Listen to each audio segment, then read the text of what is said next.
Lockdown ई पाठशाला रामगढ़ में मैं ममता कुमारी सिंह फिर से आप लोगों के सामने हूँ क्लास 10th का चैप्टर 4 लेकर के। बच्चों, इस चैप्टर 4 को हमने इतने दिनों तक पढ़ाई किया है। अब इसके अंतिम पार्ट में हम लोग पहुंच चुके हैं, जहां अब हम साबुन और अपमार्जक के बारे में पढ़ेंगे। और आप जानते हो साबुन क्या है, इससे आप अच्छी तरह से परिचित हो। आप इससे नहाते हो, मम्मी इससे कपड़े साफ करती है, आप दैनिक जीवन में इसका उपयोग करते हो। फिर साबुन के साथ अपमार्जक क्या है, तो इसको समझने के लिए पहले हम साबुन को जानेंगे। साबुन क्या है बच्चों? साबुन एक ऐसा है, इसके अणु होते हैं, जो साबुन के अणु हैं वो एक्चुअली में लवण है। किसके लवण है? सोडियम और पोटेशियम के लवण है, जो कार्बोक्सिलिक एसिड के लवण होते हैं। यानी कि साबुन के अणु हैं वो लंबी श्रृंखला वाले, उसकी लंबी श्रृंखला बनती है, वो कार्बोक्सिलिक एसिड के सोडियम और पोटेशियम के लवण है। ये आप देख रहे हो, सोडियम और पोटेशियम के लवण होते हैं। इसको सोडियम कहते हैं, इसको पोटेशियम कहते हैं। तो कार्बोक्सिलिक एसिड हमने पढ़ा है बच्चों क्या होता है। सपोज इसको हमने मान लिया, इसके साथ हम जोड़ रहे हैं, तो ये किसी के साथ भी आके ये जुड़ेगा। ये COH होता है, ये कार्बोक्सिलिक एसिड है, हमने पढ़ा है। और इसके साथ में जब सोडियम या पोटेशियम के लवण आके जुड़ जाते हैं तो ये साबुन के अणु बनाते हैं। ठीक है बच्चों, तो ये साबुन के अणु हैं, ये कैसे काम कर रहे हैं, क्या हो रहा है आप यहाँ देख रहे हो। इसको समझाने के लिए पहले आपको ये जानना जरूरी है कि जब साबुन के अणु, जब हम कपड़े धोते हैं तो कपड़े धोने के लिए जब आप साबुन लगाते हो तो साबुन के अणु हैं वो जल में घुलते हैं। तो जल में घुल के वो क्या करते हैं कि जो उसके आयनिक भाग है, ये आप देख रहे हो, ये एक संरचना है। इसको हमने मान लिया तेल की बूंद है, कोई भी मैल हो सकता है ये, तो उसको हमने तेल की बूंद मान लिया, क्योंकि तेल की बूंद को साफ करने के लिए हम साबुन यूज करते हैं। तो ये तेल की बूंद है बच्चों।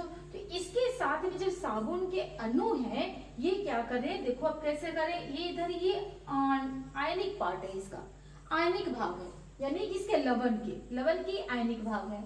और ये दूसरा शिरा है, इसका दूसरा छोर है, वो क्या है बच्चों? कार्बन की श्रृंखला है। ये आप देख रहे हो यहाँ, ये कार्बन की श्रृंखला है, ये है। तो ये जो भाग है कार्बन की श्रृंखला है, वो तेल में घुल जाती है। जबकि ये है, इसके लवण का आयनिक पार्ट है, ये आयनिक पार्ट जो होता है वो जल में घुल जाता है। ये कार्बनिक श्रृंखला आप देख रहे हो, ये जल में घुल जाता है, तेल में घुल जाता है। और जो ये आयनिक पार्ट है वो जल में घुल जाता है, पानी में घुल जाता है। और इस तरीके से ये आप देख रहे हो, ये है आयनिक संरचना, जो ये जल में घुल रहा है। दूसरा छोर इसका कार्बनिक जो श्रृंखला है वो तेल में घुल रहा है। इस तरफ आप देख रहे हो, तेल की बूंद है, यहाँ पर इसका कार्बनिक श्रृंखला वाला पार्ट है, और दूसरा छोर है इसका, ये आयनिक पार्ट है। इस तरह से ये जल में घुलता है। और जो ये संरचना तैयार हो रही है, इसको हम क्या कहते हैं? मिशेली संरचना। ये क्या है बच्चों? मिशेली संरचना है, ये मिशेल बनाता है। और इस तरीके से जो पार्ट, एक छोर उसका जल के बाहर रह रहा है और दूसरा छोर मैल की तरफ रह रहा है, तेल की बूंद की तरफ रह रहा है, तो इस तरह की जो संरचना वो बनाता है उसको हम कहते हैं इमल्शन। इसको क्या कहते हैं बच्चों? ये कहलाता है इमल्शन। और जो ये इमल्शन कहलाता है। और जो ये मिशेली संरचना बन रही है, यही मिशेली संरचना है जो मैल को काटता है, आपके कपड़े को साफ कर रहा है। आप स्कूल ड्रेस पहनते हो, आपके कपड़े में इंक लग जाता है, स्याही लग जाती है, आप टिफिन खाते हो उसको तेल लग जाते हैं, मम्मी उसको साफ करने के लिए साबुन लगाती है। वो साबुन इस तरीके से आपके कपड़े में काम करता है और आपके कपड़े, आपके यूनिफॉर्म साफ हो जाते हैं। इस तरह से बच्चों ये साबुन का हमने कार्य देखा, किस तरह से संरचना होती है और वो कैसे कार्य करता है।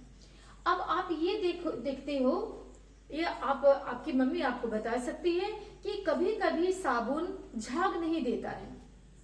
ऐसे आप डेली नहा रहे हो तो आपके, जब आप साबुन लगाते हो तो बहुत सारा झाग होता है। ये कपड़े में आप साबुन लगा रहे हो तो झाग निकलता है। लेकिन कभी कभी किसी, आपने कोई नए जगह पे चले गए, आप किसी अपने रिलेशन के रिश्तेदार के यहाँ चले गए, कहीं गेस्ट बन के चले गए, तो आप कभी कभी ये नोटिस करते हो कि आपने जब साबुन लगाया नहाने के लिए तो वो झाग नहीं देता है।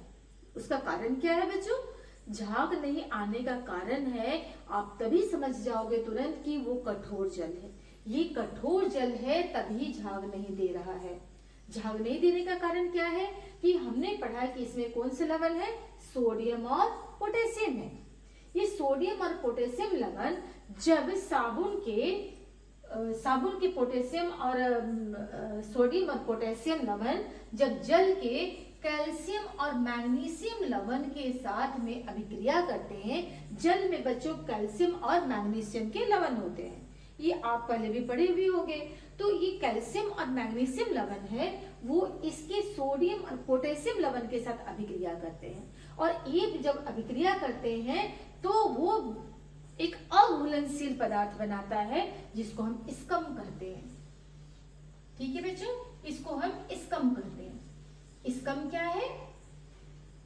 साबुन के सोडियम और पोटेशियम लवण के साथ में जल के कैल्शियम और मैग्नीशियम लवण आपस में मिल करके एक अघुलनशील पदार्थ बनाते हैं जिसको हम स्कम कहते हैं। तो ये जब स्कम बनता है, अघुलनशील पदार्थ बनता है, तो वो मैल को साफ नहीं कर पाता है क्योंकि झाग नहीं बन रहा है। तब ऐसी स्थिति में हम लोग कपड़े कैसे साफ करेंगे? वो झाग जब तक नहीं बनेगा आपके कपड़े अच्छे से साफ नहीं होंगे। साफ भी होंगे तो वो उसको छूने में आपको अच्छा महसूस नहीं होगा। तब उस स्थिति में कठोर जल में काम करने के लिए हम अपमार्जक का इस्तेमाल करते हैं। तो अपमार्जक क्यों काम कर रहा है और साबुन काम क्यों नहीं कर रहा है बच्चों, इसको समझने के लिए आपको ये जानना जरूरी है कि अपमार्जक में अमोनियम है, अमोनियम और सल्फोनेट लवण है। ये अमोनियम और सल्फोनेट लवण के होने के कारण अभी देखिए ये क्या कर रहा है, इसमें फर्क क्या हो रहा है साबुन में और अपमार्जक में। ऐसा क्या हो रहा है जिस कारण ये साफ कर रहा है। अभी आप देख रहे थे जल में ये है और साबुन में ये है, लेकिन अब अपमार्जक हम यूज कर रहे हैं तो अमोनियम और सल्फोनेट के लवण है जो जल के कैल्शियम और मैग्नीशियम के साथ में अभिक्रिया कर रहे हैं। जब ये अमोनियम और सल्फोनेट लवण है, ये जल के कैल्शियम और मैग्नीशियम के साथ में अभिक्रिया करते हैं, तो ये अघुलनशील लवण नहीं बना रहे हैं, अघुलनशील पदार्थ नहीं बना रहे हैं। जब अघुलनशील पदार्थ नहीं बन रहे हैं तब क्या हो रहा है, वो पानी में घुल करके झाग दे रहा है। यहाँ जो आपने देखा था पानी में घुल रहे हैं, तो यहाँ पे जब अपमार्जक घुल रहा है तो वो झाग दे रहा है, और वो झाग क्या करता है, आपके कपड़े के मैल को साफ करने में मदद करता है। यही कारण है कि हम जब कठोर जल जहाँ हमें मिलता है वहां पर हमें अपमार्जक इस्तेमाल करना पड़ता है। और ये अपमार्जक आप किस में देख सकते हो, इसका बहुत अच्छा एग्जाम्पल है कि आप अपने जब बाल धोते हो तो आप शैम्पू का इस्तेमाल करते हो। वो शैम्पू आपके कठोर जल हो या मृदु जल हो, वो झाग देता है और आपके बाल को साफ कर देता है, लेकिन साबुन से ऐसा नहीं होगा कठोर जल में। इस तरह से इसका अपमार्जक का आप बहुत अच्छा एग्जाम्पल समझ सकते हो, शैम्पू।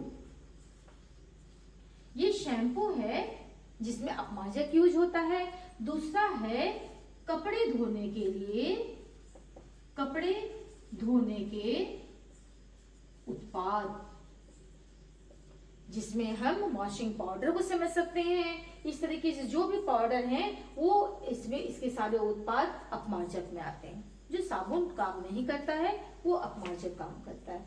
बच्चों इस तरह से आज हमने इस पाठ को, कार्बन और उसके यौगिक, इस पूरे चैप्टर को, चैप्टर 4 को आज हमने कंप्लीट कर दिया बच्चों।